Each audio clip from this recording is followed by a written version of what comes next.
let's start for today. Sorry for coming late. I'm really sorry. Go of the traffic and the rain. I'm coming from Ondo now.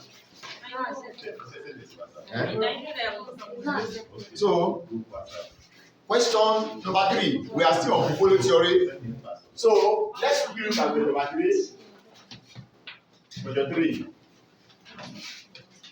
You have the following data about stock A and B. Stock A and B. Current price is 60 for A and 80 for B. Then expected price after 1 year. The probability is a probability after 1 year with expected price after 1 year with probability. Probability at 30, 50, 20. Okay, actually let me try to put on the board so that I can get what I'm trying to put. We have A and B. Then their current price is 60 and 80 for B. Then their expected price in future, expected price, that is 1 year's time. For this expected price, there is a probability attached to it. The probability for this one, we have a 30, 50, and 20. And the return that we're expecting here is 66, 72, 51. And here is 92, 104, and 62. So these are the expected return that we're expecting based on probability in year 1. So you are required number A. Calculate the expected return volatility standard deviation for each stock over the 1 year period. That is, what are the likely expected return that you should be expecting based on each of the scenario? Then calculate the risk of the return. So don't forget, to get your return, don't forget we said, when you are calculating the return on a portfolio, you can consider 2 things by saying the capital gain plus dividends divided by the capital that is. What's capital gain? What is capital gain? The price, beginning price minus that's end price minus beginning price over beginning price. Yes. That was our capital. Then there is dividend, then plus dividend. That's the capital gain plus dividend yield. That is the you store your return. So in this question now, that return was not given to us expressly, but we were given each of the probability. We have what we can add. So let's try to get our return from each of the probability now. Then for each of the probability, if your probability is 30 for A, I'm starting from A now, for A return. Based on that formula, I was saying capital gain. If your probability is 30, your return in year 1 will be 66, right? Yes. That's your beginning price. This is your what? End price. So just start to work it out now. It will be beginning and there's your end price. 66. End price 66. Okay. That's 66 minus what? 60. Minus 60 divided by 60. That will be 0.1. That will be 0.1. That will be 100%. Let's go back to 100%. That will be 10%. That will be your return based on that will be 10%. Then for probability of 50, same procedure. If our return beginning is this, our end will be what? 72. So this will be 72 minus 60 divided by 6 times 100. What do we have? 20%. Then for probability of 20, we have 51 and 60. That will be 51. Sorry, you have 51 minus 60 divided by what? 60. What do we have? Minus 15%. That is minus 15%. So our return is minus 15%. Then for investment B, same procedure, probability, we have 30, 50, and 20. So in that case, our beginning, our end is 92, right? Beginning is what? Is 80. That will be 92 minus 80 divided by 80 times 100. 15%. Then for second one, it will be 104 minus 80 divided by 80 times 100%. 30%. That will be 30%. Then for that one will be 62 minus 80 divided by 80 times 100%. Minus what? Minus the 22.5%. So technically now, 22.5. Sorry, 22.5. 22.5. So technically, our return for each of the probability now can be break down like this: A and B. Our probabilities, we have 30, Abi, we have 50, we have 20. For A's, we have 10%, 20%, minus 15%. And we have 15%, 30%, and minus 22.5%. So these are the return that from which probability.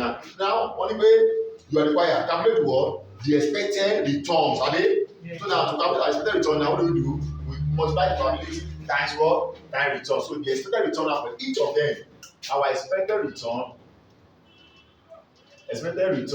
for probability, we have 0.3, 0.5, then 0.2. Abi? For A, we have 10, 20 minus 5. Let's multiply. 0.3 times 10. Our expected return of A. Minus 15. This one, Abi? Oh, sorry. We have 0.3 times 10. 0.3. 0.3 times 0.3, Abi? 3. You did 3, okay. Yes. 3. Sorry, before we go first. I'm with you. What we converted this back to decimal. Yes, now and we still left it in reset for the second one. It doesn't matter, you have the same result. Oh yeah? 10. And what? 3. And 3. Minus 3. Minus 3. How many do you have now? 10. 10%. So our expected return is 10, Abi? For B. Sir, And with you. make us a business salary. So that at the margin standard deviation. Oh yeah. B, what's our B? 15, Abi? Followed by 30. We reduce all the 2.5. Oh yeah. Our expected return for B. Let's multiply. 0.3 times 15. 4.5. Followed by 15. Then this times this. Minus what? 11 point. 4.5. Abi total now. 15. Abi now. Now, so for A, our first answer is that expected return for A is what? 10. Abi? Yes. Return for B is what? 15. Just multiply the probability times the return to get your expected return. Abi? Now the next scenario is that the standard deviation now. So to get our standard deviation now, our standard deviation of A. So we apply our table again, probability, our return of A. So which you have 0.3, 0.5, 0.20. Our return are 10, 20, minus 15. Minus 15. So therefore, our return minus expected return, Abi? Yeah, how do we have this our return here? This is dash. This is 10 minus 15 minus 20 minus minus 35. Abi? 25. Sorry, understand now. That would be what? 25. Abi? Okay. Then our return minus expected return square. That's dash 100 625. Then return minus expected return time probability. Sorry, let me put that back.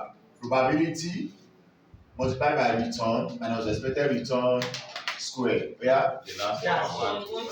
125 dash 50. Abi? So therefore our variance 175. So therefore our standard deviation is equal to square of variance. Abi? 175. Give us how much?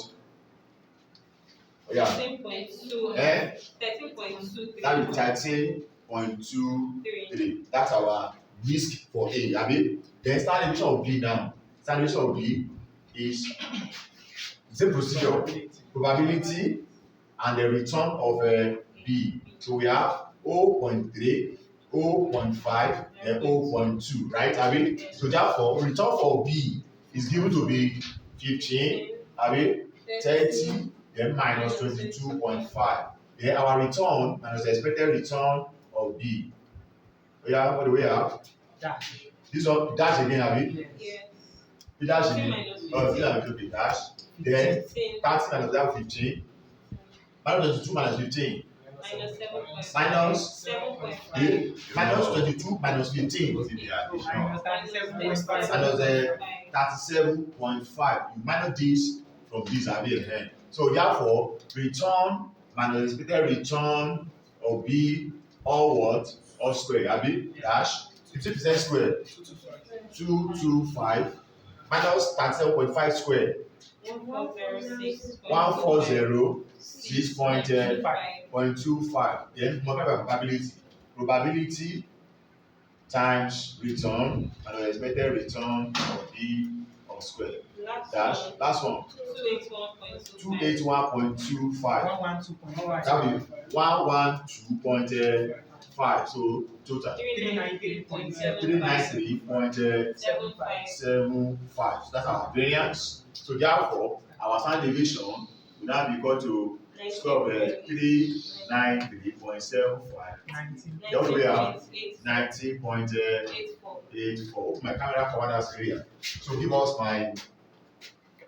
So based on this now, we have established that the return for this investment for each of them by using our capital gain method like this 10, 20, and 15. Then for B, you have 15. That's why I break down here. Then calculate your expected return. You have to multiply the probability times each of those returns. Then you get your expected return for A, and then you go for B. Then apply that one to get your risk of the portfolio A and B. So let's go to the B part. Now, number B say that calculate the correlation coefficient between the two stock. Correlation coefficient, Abi? Yes. Now, and don't forget, we said to get correlation coefficient, there are two basic methods. We can use formula or we use raw data. And I said that anytime you have this kind of question, the best option is to get into your raw data. So how do we use our raw data now? Number B, I think I should use this corner. Yes. Let me use this corner first. So the correlation coefficient, once again, if I'm going to ask, what's the number of correlation coefficient again? Our correlation coefficient of A and B should be what? Covariance of A and B over what? Standard deviation of A, standard deviation of B. Okay? Now, since we know the standard deviation of A to be what? 13.23, standard deviation of B to be what? 19.84. But the only challenge here is that we don't know the covariance. Okay? And to get the covariance, you have to work it back by saying covariance of A and B should be standard deviation of A, standard deviation of B, covariance of A and B. So that means this, we are still looking for this, have we? Yes. So this order, so that means we have to use raw data to get our covariance. So to use raw data now, our other or let me put it like this, or covariance of A and B is equal to what? Deviation of A times deviation of B times probabilities, abi? And I said to get your deviation is your what? Return minus expected return, abi? So from your table here, you can easily get it out. This is our deviation, abi? Deviation of A, this is our deviation of B. So by getting that, so let's get our covariance. So therefore, our covariance of A and B, let's get our probability at first. Probability are 30, that's 0.3, 0.5, 0.2. Then our deviation of A, which are number one is dash, so it's 10 minus 25. Okay? Yes. Okay. Then deviation of B. Deviation of B, we have dash, probability of A. Probability of 50 should be what? 15. Should be Division of B. yes, 15. And division of that's a minus 37.5. So simply multiply them together in the on the row. I mean, is it a row or column? So therefore our covariance of A and B. A and B should be dash 75 times 10 times 15. Give us what? 75. 1.3 times this times this. 187.5. So therefore, our covariance of A and B summation now. Summation that is all this all together level 262.5. So therefore, since we have this covariance now, the next thing is to get our correlation. Like use that one. Therefore, our correlation of A and B is equal to covariance of 262.5 divided by the standard deviation of A. How is that? 13.23. 13.23 times standard deviation of B. 19.84. 19.84. So therefore our calculation is how much? 1. 1. Yes. This is perfect positive. Perfect positive relation. So that is for number B part. That's for number B part. So number 6 says something. What does it say? Consider another store C. Now that is, we want to consider another store C now. In the portfolio which is not perfectly correlated with A or B, but having expected return and volatility standard deviation, which is an average of the return and volatility of A and B respectively. Briefly explain, if there will be any benefit of including the stock C in the portfolio, then if we move from the equally weighted proportion portfolio of A and B to an equally weighted proportion of A, B, C, will it have any effect on the expected return and risk of? We will explain without what calculation. What I said is, if you are trying to join stock C, hello, when you are considering another stock C in the portfolio which is not perfectly correlated with either A and B. Now let me say something now. If this, okay, let me ask now. For example, between A and B is what? 1. Is this a good justification? No. It's not. Because I would say, if for you to have a well-developed portfolio, the equation will be what? Will be negative. Will be negative correlated. Now, we calculate that we are now having what? Minus. So the next thing that if you now look for another investment stock C that is not have the same volatility, now that is which is not perfectly correlated with either A or B, but having expected return and volatility standard deviation, which is the average of return of volatility of A and B respectively. Previously, if there will be any benefit in doing this, yes, there will be what? There will be benefit. But by the time you join such a stock, since it's not positive correlated, then it will definitely reduce the risk of the portfolio as a whole. I mean, because once they are negative correlated, you should make sure that the risk will come down. What happens with return? Return will work. That means when one is performing more than expected, and that will be performing better than expected. So I think for better go to page 3 and you see there, yes, it will definitely. I said there, it will definitely. You go to the sample explanation now. Yes, if stock C is added to the portfolio due to the fact that C is not perfectly correlated with the stock A and B, there will be a benefit of what? Diversification. That's the only way you can say you are diversifying when they are what? Negative or correlated. But once you say you are positive, then you are still not diversifying anything. So, but it is possible to have a portfolio with the same expected return but lower risk than the corresponding portfolio having only A and B. Hence, the efficient frontier is in the form of a curve similar to the parabola joint of A and B at the end. Then, number 2 part is okay, the addition of C is an equal weighted portfolio will not impact the expected return of the portfolio because the expected return is a simple average. However, the volatility of the portfolio is not a simple average of volatility of the individual stock because the correlation of C and A with A and B is what? Less than 1. So therefore, the expected portfolio volatility will definitely decrease. I told you once they are negative correlated, what happens to the return? The risk will decrease. The volatility will definitely decrease. But once they are positive, it will shoot up. So that's come to the end of question number 3. So let's take a step further.